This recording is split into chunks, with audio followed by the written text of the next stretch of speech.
A week before our wedding, Owen's parents whisked him away on a family trip. He returned distant, saying, "I think we should take a break." I smiled, handed him a folder, and said, "Funny. I just got intel on that trip." He opened it. Photos. Proof. And when he looked at his parents, he saw betrayal. It was supposed to be the happiest week of my life. In just 7 days, I, Elise Harper, 38 years old, was going to marry the man I had spent 3 years building a future with. Owen, my fiancé, had been my rock, my safe place. We weren't perfect, no couple is, but he made me laugh, he listened when I cried, and we shared the same dreams. I thought we were solid. Our wedding was set to take place in Asheville, North Carolina. The venue was a historic inn nestled in the Blue Ridge Mountains. The flowers were ordered, the dress tailored, the guests flying in. I'd spent months planning every little detail with my whole heart. It was all coming together like a dream, and I was glowing, buzzing with joy, counting down the days. Then his parents, Judith and Charles, invited him on a sudden family trip to Charleston. One last getaway before the big day, they said. A tradition, apparently. I thought the timing was odd. But I didn't want to be the controlling bride-to-be. I wanted to trust him. He left on a Thursday. No kiss goodbye, no lingering look, just a distracted wave and a mumbled, "Don't stress too much while I'm gone." By Saturday night, everything shifted. My best friend Zara, who lives in Charleston, called during her bartending shift downtown. "Isn't Owen getting married next weekend?" she asked. "Yeah, to me." "Why?" "I'm pretty sure I just saw him at the rooftop bar. With his parents. And some woman." My stomach twisted. Zara described the scene. A VIP corner table. Owen, his parents, and a woman I'd never heard of, young, overly tanned, in a tight dress. And laughing. Laughing like they'd known each other forever. Judith and Charles were fawning over her. And Owen? He wasn't pushing her away. I hung up and just sat there, frozen. My hands shaking, my chest hollow. My whole body flooded with something sharp and cold. What was going on? What were they doing? Then it hit me, they were trying to replace me. The man I was about to marry had let his parents take him away to parade another woman in front of him, like I was nothing. And he hadn't even bothered to tell me. It was betrayal, silent, calculated, and cruel. And in that moment, something inside me cracked wide open. I couldn't sleep that night. It felt like something had ripped straight through my chest, shock, humiliation, complete collapse. The next morning, I poured myself a cup of coffee I couldn't even sip. I sat there, in the silence of our kitchen, staring at the wedding invitation still lying on the table. Just a few more days, and I was supposed to be his wife. But now, I wasn't even sure what I was anymore. I needed answers. The pain had hardened into something sharper, more focused. When I'm angry, I don't scream. I act. I started making calls. Searching. Digging through every contact I had in Charleston. Finally, I hired a private investigator, someone who specialized in relationship cases. I didn't hesitate to pay extra. I told him to follow Owen and his family for the rest of their trip. I felt like I had become someone else, clear-headed, cold, determined. This wasn't about heartbreak anymore. This was about truth. By Monday afternoon, I had the first batch of photos. On Tuesday, I received video footage. By Wednesday, I had a full report. Crystal clear. Undeniable. Owen and the other woman, her name was Marissa, according to the notes, appeared together at every location, fancy restaurants, upscale bars, shopping plazas, even the hotel pool. She leaned on his shoulder. He held doors open, laughed at her jokes, sat close beside her. His parents, Judith and Charles, were always there. Always smiling. Always encouraging. One photo even showed them walking ahead of Owen and Marissa, hand in hand, like proud parents leading the bride and groom. I didn't tell anyone. Not my mother. Not my friends. Not even Owen. I just waited. He came back Sunday night. Monday morning, he stopped by my place. I made coffee and smiled like nothing had happened. "You're back," I said calmly. He couldn't meet my eyes. His hands were slightly trembling. "I think we should take a break," he said. I set my cup down. Quietly, I reached over to the folder on the table, slid it across to him. "That's funny," I said. Because I just got some interesting information about that family trip. The room dropped into dead silence. Owen opened the folder with that same detached expression he'd worn all morning, like this was just another awkward conversation he had to push through. But as his eyes fell on the first photo, the color drained from his face. He flipped to the next one. Then another. His hands started to tremble. A silence grew between us, heavy and deafening. I sat there, still, letting him take it all in. The photos. The video stills. The timestamps. The smiling faces. The undeniable evidence that while I was at home confirming guest lists and finalizing flower arrangements, he was holding hands with another woman by the pool. And his parents? Beaming beside her like they were rehearsing for a new family portrait. He finally looked up at me, panic barely veiled behind his eyes. How did you get this? I shrugged. Doesn't matter. What matters is that it's all real. Before he could answer, the front door opened. Judith and Charles stepped into my apartment like they owned it. She had a binder under her arm, probably filled with table plans and seating charts. He was already on his phone, likely confirming some catering detail. When Judith saw Owen's expression and the folder in his hands, her pace slowed. I didn't say a word. I wanted her to sit in it. In the mess she helped create. Oh, don't be so dramatic, she finally said, laughing nervously. We just wanted Owen to meet some new people. That's not a crime. New people? I repeated, my voice louder than I meant it to be. A week before our wedding? Charles didn't even flinch.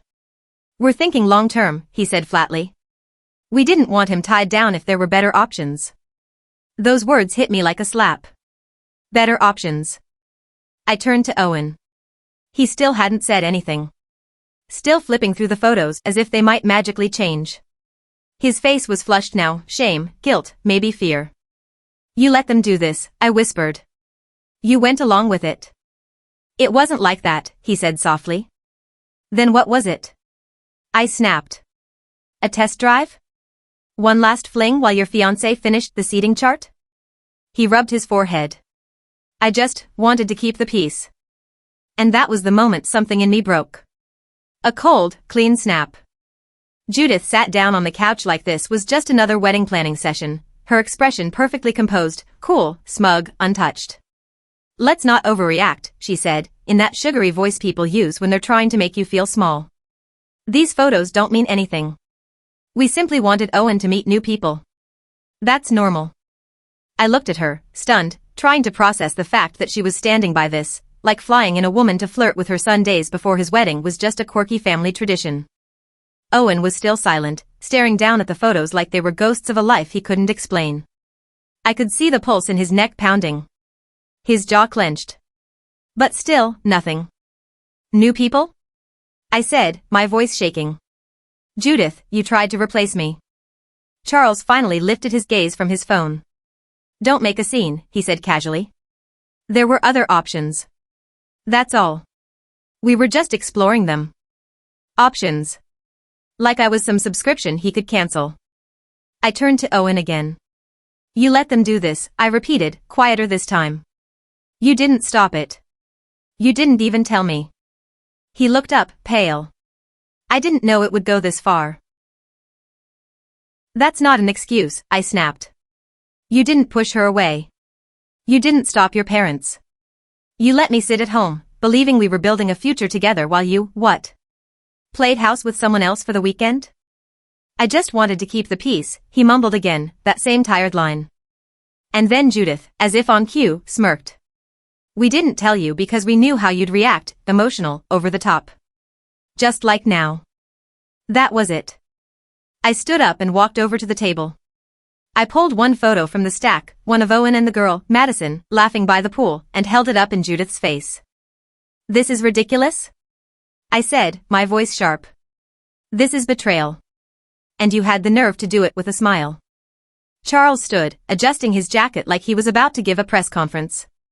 You should calm down. No need to make this messy. I stared him down. Oh, Charles, I said. It's already messy. And it's about to get worse. I didn't sleep that night. Not a single minute. I lay in bed, staring up at the ceiling as the weight of it all pressed down on my chest. The betrayal wasn't loud, it wasn't a screaming match or a slammed door. It was slow and suffocating, like drowning in a sea of silence. Every time I closed my eyes, I saw them, Owen and Madison, laughing together at that rooftop bar, walking side by side under Charleston's sun while I was at home folding napkins and finalizing a playlist for a wedding that clearly didn't mean the same to him anymore. The pictures, the report, the silence from the man I was supposed to marry, it echoed louder than any scream ever could. I kept thinking about how careful I'd been. How I'd listened when he vented about work, how I always tried to get along with his parents, how I dimmed my own personality to keep the peace. And for what? So he could disappear for a weekend and let his mother audition a replacement? By morning, something inside me had hardened. The pain was still there, yes, raw and pulsing, but it had changed shape. It was no longer just heartbreak. It was humiliation. It was rage. And beneath that, it was clarity. I looked around our apartment, at the stack of RSVP cards, the leftover save-the-dates, the shoes I'd bought for the honeymoon, and I realized how thoroughly I'd been planning for a future that was never real to him. Or at least, not anymore. Maybe not ever. I made a few calls. I sent the PI report to my best friend Zara and my maid of honor, Delia. They didn't ask questions. They just said, "We're with you. Whatever you need." And what I needed was to make sure they knew I wasn't broken. They didn't just hurt me, they disrespected me. They treated me like I was disposable. Like love was a convenience they could return in exchange when something shinier came along. But I'm not the kind of woman who disappears quietly. They wanted to make a mess behind my back? Well then, I would walk right into the center of it, and make sure they had to clean up every last piece in front of everyone. Because now, I wasn't just the heartbroken bride. I was the storm. I didn't wait long. By noon the next day, I had arranged everything. The venue, the same historic inn in Asheville where I was supposed to get married in less than a week, had availability for a private meeting space. I called and told them I needed a room for a family planning session. I said it with a smile in my voice, but the venom underneath was real. Then I sent the invitations, not to my wedding guests, but to Owen, Judith, Charles, and Marissa. Yes, her too. If they wanted to test me, I was going to give them a front row seat to the answer. When they all arrived, I was already seated at the head of the long oak table, a folder laid neatly in front of me. The room was set for 10, but only the 4 of them were invited. The air was cold with tension, like a storm about to burst. Owen walked in first. He looked tired, his usual confidence dulled into something frazzled and hollow. Judith followed, her pearl necklace swinging as she adjusted her blazer, like this was some corporate board meeting. Charles trailed behind, face blank as a sheet of printer paper. And Marissa? She strutted in 10 minutes late, wearing white. I almost laughed. She looked like she thought she was auditioning for the role of bride again, heels too high, makeup too heavy, a smug grin plastered across her face like she already knew she had one. I didn't say anything at first. Just watched them all take their seats, shifting uncomfortably, whispering to each other. Owen looked at me like he was still clinging to some last hope that I might forgive him. Judith gave me that brittle smile women wear when they think they're too refined to be called villains. Marissa crossed her legs and leaned back like she was about to be handed a crown. "Thanks for coming," I finally said. No one replied. I reached into my folder and pulled out a remote. The screen at the front of the room lit up. Slide 1, a still shot of Owen and Marissa laughing poolside. Slide 2, Judith and Marissa clinking glasses. Slide 3, Owen with his hand on Marissa's lower back as Charles looked on. I turned to them. I figured, since you planned this like a production, we should have a little recap. Owen shifted in his chair. This isn't necessary? Oh, it's very necessary, I cut in. Because the wedding is off. That's done. But now? Now, it's about the truth. It's about dignity. It's about making sure no one ever tries this again. Judith rolled her eyes. Elise, please. We didn't mean for this to get so dramatic. Marissa scoffed under her breath. I looked at her.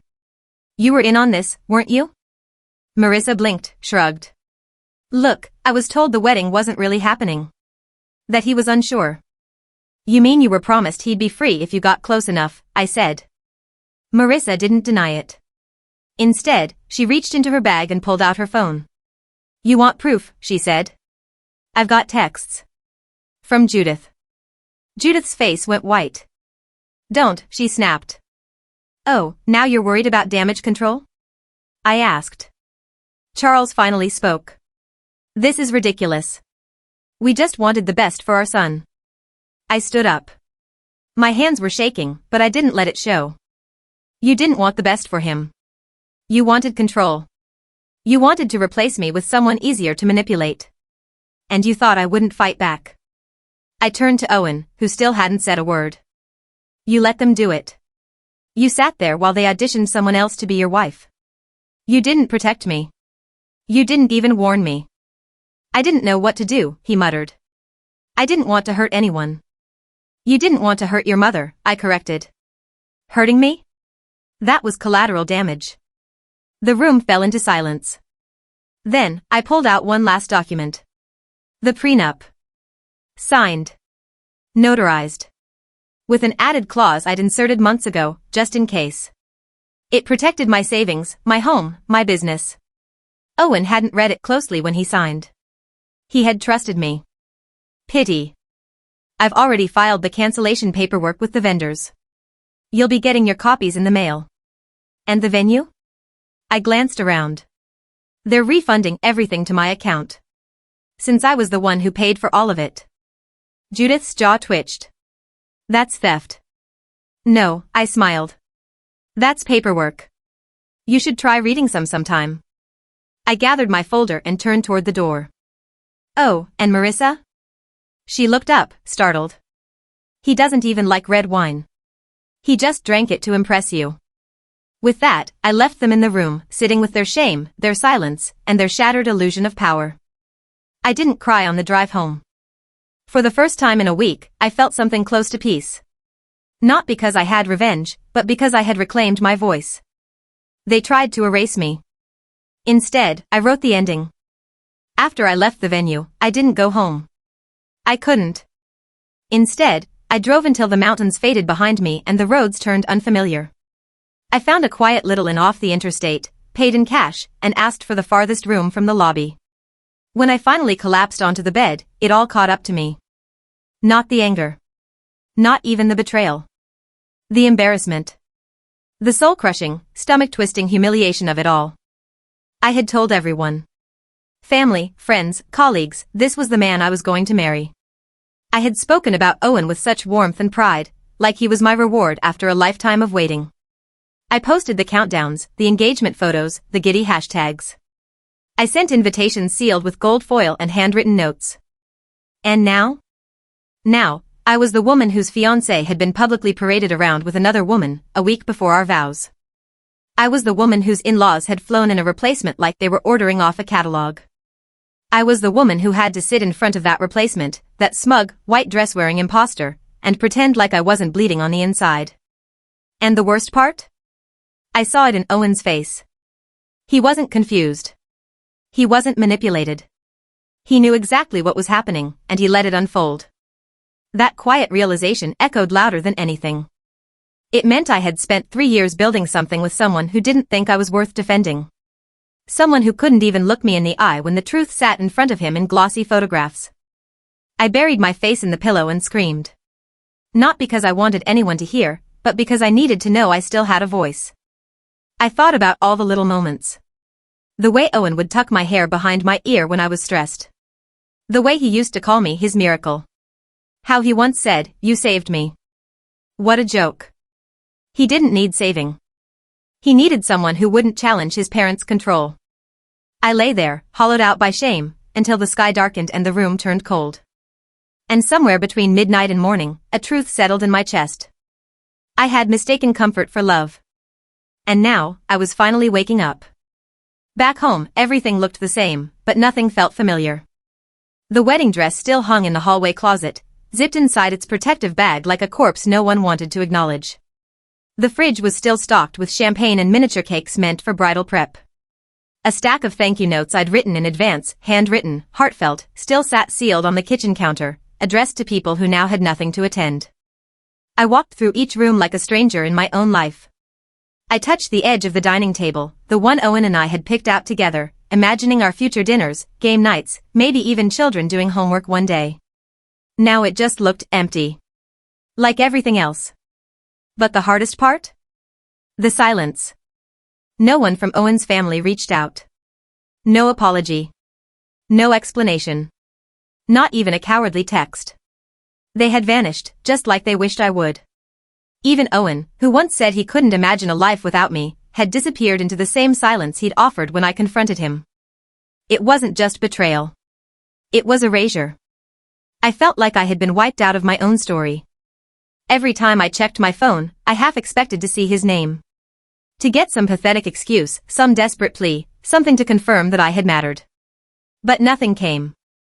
Instead, I got messages from confused friends. Is everything okay? Did something happen?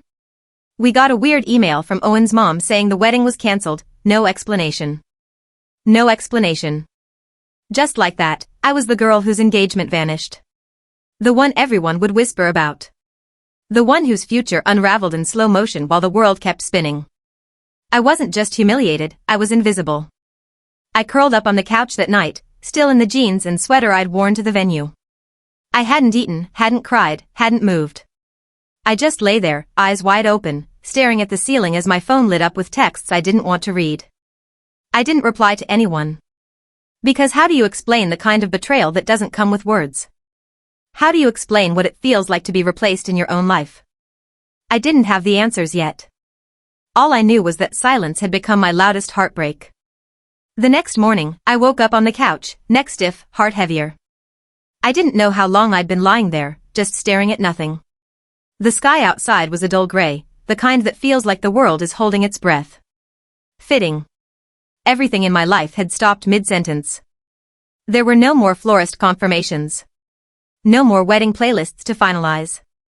No dress fittings. No excited texts from cousins asking about table numbers or bridesmaids' earrings. Just stillness. And in that stillness, my humiliation grew louder. I couldn't stop replaying it all in my head, Owen's silence, Judith's smug smile, Charles casually saying they were just exploring better options. As if I was a trial subscription they could cancel without warning. As if everything I had poured into this relationship, every moment of patience, every compromise, every dream, was disposable. Worse than the betrayal was knowing how easy it had been for them. There was no second thought, no hesitation. Just a family trip, a hand-picked replacement, and a few photos to bury the truth. That's what I had been reduced to, an obstacle. And Owen, he didn't even try to defend me. Not once. Not when I confronted him. Not when I showed him the proof. Not even when I held up a photo of him with Marissa, the woman they wanted him to marry instead. He just stared at the ground like a guilty child caught cheating on a test. What kind of man does that? What kind of man lets his parents humiliate his fiancée and says nothing? I wanted to scream. But no sound came out. Just that same sick, quiet ache inside my chest. Later, I tried to write an email to our wedding guests. Something that would explain it all without unraveling me. But how do you tell people your wedding was cancelled because the groom's family went shopping for a new bride behind your back? How do you say I'm okay when your dignity's been stomped on by people who smiled through every fake moment? Eventually, I just typed 2 words. Wedding cancelled. No reasons. No apologies. Just a period. Let them wonder. Let them whisper. They hadn't protected me. They hadn't loved me. Now they didn't deserve my story. And instead of wasting the weekend crying alone in a white dress that no longer meant anything, I spent it with the people who had always shown up for me. My real friends. We threw the most unapologetically chaotic non-wedding party you could imagine, champagne popping, off-key karaoke, dancing in bare feet. Someone even brought out the wedding cake. We didn't cut it, we attacked it with forks, laughing until we were breathless. And somewhere around midnight, still in my sweatpants with frosting on my cheek, it hit me, I wasn't sad anymore. I was free. And that, strangely, felt better than any wedding ever could.